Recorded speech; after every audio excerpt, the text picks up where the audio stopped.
बिस्मिल्लाहिर्रहमानिर्रहीम और अस्सलाम वालेकुम। मुल्क भर की अहम खबरें और मेरा तजिया आपके सामने रखेंगे। सबसे पहली खबर आपके सामने इंतहाई अफसोसनाक खबर लकी मरवत से रखेंगे। लकी मरवत में एक बार फिर ड्रोन हमला हुआ है। ये मैं आप ड्रोन हमले की तफसीलात हम आपके सामने रखेंगे, लेकिन जब हम इस ये लोग रिकॉर्ड कर रहे हैं और उस वक्त ये खबर हमें मौसूल हुई है कि लकी मरवत में ड्रोन हमला हुआ है। गालिबन जो हमारे पास रिपोर्ट है जिसमें बताया जा रहा है कि अजीजुल्लाह नामी शख्स से, जिनके बीवी और अजीजुल्लाह नामी शख्स जो हलाक हो चुका है, और दूसरे उनकी बीवी और बहनें जो ना जख्मी हुई है और सिटी अस्पताल उनको मुंतकिल कर दिया गया है। याद रहे कि ड्रोन हमलों की मुखालिफत अली अमीन गंडापुर और दीगर पार्टी के रहनुमाओं ने भी ड्रोन हमलों की और ऑपरेशन की जो ना हिमायत नहीं की, और लिहाजा उनका ये भी कहते हैं कि ये ऑपरेशन और ये ड्रोन हमले बंद होने चाहिए। वीडियो में अगर देखा जाए, तो मैं आपको स्क्रीन पर आपको क्लिप दिखाऊं, तो एक खवारिजी एक ड्रोन को उड़ा रहे हैं। याद रहे कि इसी ड्रोन को जो है लकी मरवत में जो ड्रोन गिरा है, इसी का मिलाते हैं कि ये इसी खवारियों ने जो ना इसी ड्रोन से जो ना हमला किया है। याद रहे कि जब सवात में या कहीं पाक फौज ऑपरेशन करती है, तो वहाँ यहाँ के कबायली और ये मना करते हैं कि वहाँ पे ऑपरेशन नहीं करो, लेकिन लिहाजा ये इस चीज़ का मसला नहीं है। इससे पहले भी कई बार इस तरह ड्रोन हमले, अगर ऑपरेशन होने के बाद भी इसी तरह ड्रोन हमले जारी रहते हैं। अब अल्लाह जाने ये खवारिजी ख़त्म ही नहीं हो रहे, कितने के ख़त्म ही नहीं हो रहे। तो इस दफ़ा इन्होंने फिर बुज़दिलाना कार्रवाई की है, और जैसा आगे आगे जाएंगे आपके जो भी मामला होंगे वो आपके सामने रखेंगे। अगली खबर आपके सामने तहरीक इंसाफ के रखेंगे और उनके लाए अमल के रखेंगे, जो 5 अगस्त को पूरे मुल्क में मुल्कीर एहतजाज की कॉल दी है इमरान खान साहब ने। अब देखते हैं कि आने वाले दिनों में इस पर क्या होता है, लेकिन जो अल पार्टी कॉन्फ्रेंस हुई है उन पर भी काफ़ी उस पर एजेंडा जारी हुआ, वो हम आपके सामने रखेंगे कि अल पार्टी कॉन्फ्रेंस पे क्या एजेंडा जारी हुआ है। पहले आपके सामने एजेंडा रखेंगे कि उन्होंने इमरान खान और बुशरा बीवी की रिहाई की एजेंडा जारी किया, उन्होंने कि उनको फौरी रिहाई किया जाए। दूसरा, उन्होंने कई बातें जो है की है पीटीआई रहनुमाओं ने। दूसरा, महमूद खान चकजई ने भी चंद बातें ऐसी की है कि जो काफ़ी इमोशनल थे उस टाइम, लेकिन उन्होंने बातें की है, वो भी आपके सामने रखेंगे।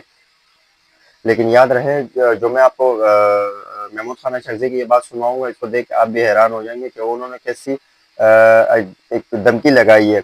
वो कहते हैं हम हर जज और पुलिस और फौजी अफसर के नाम लिखेंगे, जो लोग इज्जत से खिलवाड़ करेंगे, वक्त आएगा हम उनके खिलाफ अदालत में पर्चे कटवाएंगे। महमूद खान चकजई यानी ये कहना चाहते हैं कि अगर हमारी हुकूमत आएगी, जैसे तहरीक इंसाफ की हुकूमत आएगी, जो भी हमारे साथ अगर हम पे जुल्म हुए, हम सब उसी के हिसाब जो है ना फौजी या जो भी अस्करी क़यादत है या जो पुलिस है या कोई भी ऑफिसर है, हम उनको जो है ना उनको इस्तेमाल करके उनसे बदला लेंगे। याद रहे कि महमूद खान चकज़ई ने कल एक इस्लामाबाद पुलिस से भी इनको गालिबन ये लोग इस्लामाबाद पुलिस से भी, पता नहीं इन्होंने इससे क्या कहा कि इस्लामाबाद पुलिस पे अफसर को गुस्सा आया और उन्होंने कहा कि मैं भी पठान हूँ, तो मैं इस चीज़ का परवाह नहीं करते नौकरी की और इन चीज़ों की, तो लिहाजा जो है ना मैं इस चीज़ की परवाह नहीं करता, मुझे जो ऊपर से अहकामात मिलते हैं मैं वो कर रहा हूँ। तो मिस्टर महमूद खान चकज़ई ने कहा कि हमारा भी वक्त आएगा, हम आपके साथ इस चीज़ का हिसाब करेंगे, और मैंने भी आपका नाम लिख लिया, जिस पे उस ऑफिसर को गुस्सा आया। बहस मुबाहिसे के बाद वो वहाँ के लोगों ने जो है ना बात ख़त्म कराई है। ये मुख्तसर सी हुई है, कोई एक छोटा सा क्लिप उस पर चल रहा है ट्विटर पे, जो मैंने देखा और आपके साथ शेयर की, और महमूद खान चकज़ई की बात भी आपके सामने रखी। दूसरी खबर आपके सामने रखेंगे कि खैबर पख्तूनख्वा असम्बली में सुहेल अफरीदी ने एक दबंग तकरीर की है, जिस पर उनका कहना था, और तकरीर के साथ उन्होंने एक ट्वीट शेयर किया जिसमें कहते हैं कि अपोजिशन के बेंचेस पर बैठे हुए पार्लियामेंट मिलिट्री ऑपरेशन के खिलाफ कोई आवाज़ नहीं उठाई, और अपोजिशन ने भी कोई आवाज़ नहीं उठाई कि जैसे सवात में ऑपरेशन हो रहा है, और गालिबन उसमें हो रहा है सवात में, इससे पहले सवात में ऑपरेशन हुआ था, और अभी बाजौड़ में ऑपरेशन हो रहा है। तो इस पर सुहेल अफरीदी ने काफ़ी जो है ना अपोजिशन को, खैबर पख्तूनख्वा की अपोजिशन को काफ़ी तनकीद का निशाना बनाया, और उनका कहना था कि अपोजिशन को जो है ना हुकूमत मिलिट्री को रोक रही थी, और हुकूमत को रोक रही थी कि वहाँ पे ऑपरेशन न करे, लेकिन जो हमारे अपोजिशन के लोगों ने, तो उन्होंने ऑपरेशन रोकने की कोई हिमायत नहीं की है। इस पर सुहेल अफरीदी ने काफ़ी धुआंधार तकरीर की और अपने ट्वीट में भी अपनी क्लिप शेयर की। और आपके सामने मुस्तफ़ा अहमद कोकर की भी रखेंगे बात, जो जो इन्होंने कहा है कि अपोजिशन लीडर और सेनेट कौमी असम्बली और पंजाब असम्बली के दर्जनों कारकुनों की मिलिट्री कोड में सज़ाओं के मजम्मत करते हैं हम। ये भी प्रेस कॉन्फ्रेंस करते हुए एजेंडे के लाए अमल देते हुए और प्रेस कॉन्फ्रेंस करते हुए उन्होंने कहा है कि करारदाद में नून लीग की अदालतों को एक्सपोज कर दिया। مزید کہتے ہیں کہ 26ویں آئینی ترمیم کے بعد عدالتیں ایک آزاد حیثیت کھو چکی ہے۔ یہ ایسا چیف جسٹس کا عہدہ نمائش کے لیے ہے اب۔ یہ بیرسٹر گوہر نے کہا ہے کہ چیف جسٹس کا عہدہ اب صرف نمائش کے لیے ہے، تاکہ اب لوگوں کو دکھا سکے صرف چیف جسٹس ہے، باقی فیصلے کہیں اور سے ہوتے ہیں۔ عدالتیں صرف ایک کلکر کے طور پر کام کرتی ہے، جو ناقابل برداشت ہے، ایسا کہنا تھا بیرسٹر گوہر کا، جو کہتے ہیں ہم بشریٰ بی بی اور عمران خان کی رہائی کا مطالبہ کرتا ہے کہ اور اسلام آباد ہائی کورٹ اور سپریم کورٹ میں کیسز کی جلد سنوائی کی مطالبہ کرتے ہیں۔ یہ انہوں نے جو نا فیصل نواز کھوکر ہے، میرے خیال سے فیصل مصطفیٰ کھوکر نے بھی اس چیز کی تصدیق کی ہے اور انہوں نے پریس کانفرنس کی ہے۔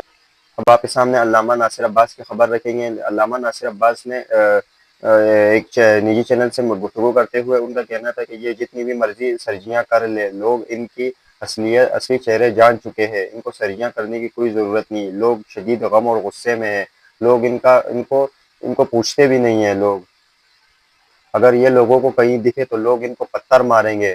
دلچسپ خبر آپ کے سامنے رکھیں گے کہ علی امین گنڈاپور کی گفتگو سامنے آئی ہے۔ بھارتی حکومت کی طرف سے وزیر اعلیٰ خیبر پختونخوا علی امین گنڈاپور کو نشانہ بنایا جا رہا ہے، جس میں ان کا کہنا ہے کہ علی امین گنڈاپور نے آج سے چند دن پہلے ایک بات کی تھی کہ جو ملٹری آپریشن ہو رہا ہے ان کو فوجی خود ہی کرواتے، اور ہم جب اس کو منع کرتے تو ہم ہمارا کہنا بھی نہیں مانتے، تو اس کو بھارت نے اس پر عالمی سطح پر اس پہ آواز اٹھائی، تو جس پر علی امین گنڈاپور کے لیے پاکستان میں کافی مشکل بن گئی یہ چیز، کیونکہ اس کو انڈیا کے ساتھ مل کر یہ بیانیہ نہیں بنانا چاہیے تھا۔ یہ کافی سارے لوگ یہی کہتے ہیں کہ انڈیا کے ساتھ مل کر، حالانکہ اصلی بات کچھ اور ہے۔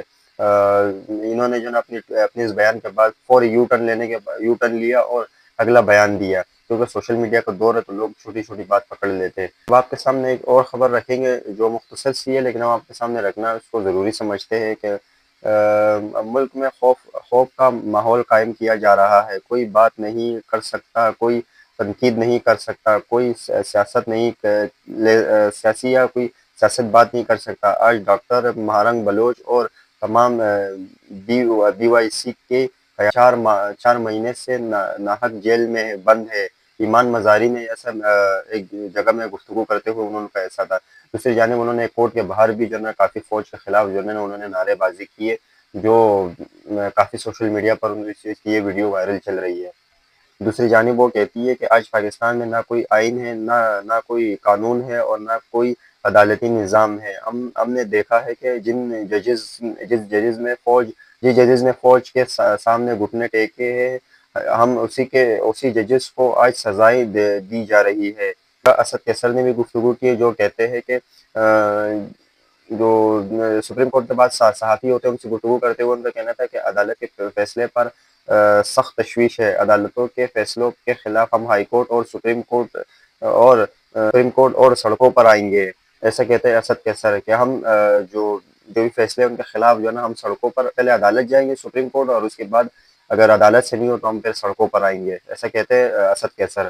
آپ کے سامنے ایک اور خبر مختصر سی رکھیں گے کہ باجوڑ میں طالبان کے ساتھ مذاکرات کرنے کے لیے قیادت جانے والی جو ان کے غالباً ان کا کوئی بڑا سربراہ ہے، وہ ہاتھ میں جو ہے نا بندوق پکڑتانے ہوئے وہ کہتے ہیں اگر نہیں مانے تو پھر ہم بندوق سے ان کو بتائیں گے۔ باجوڑ میں اگر ہم امن قائم کرنا چاہتے ہیں تو امن قائم کر دیں گے، نہیں ہماری بات امن سے نہیں مانی گئی تو ہمارے پاس بندوق ہے، ہم اسی سے بات منوا لیں گے۔ یہی تھی آج کی اہم خبریں، اور مجھے یہاں سے اجازت دیجیے گا۔ اللہ آپ کا حامی و ناصر ہو۔ پاکستان زندہ باد۔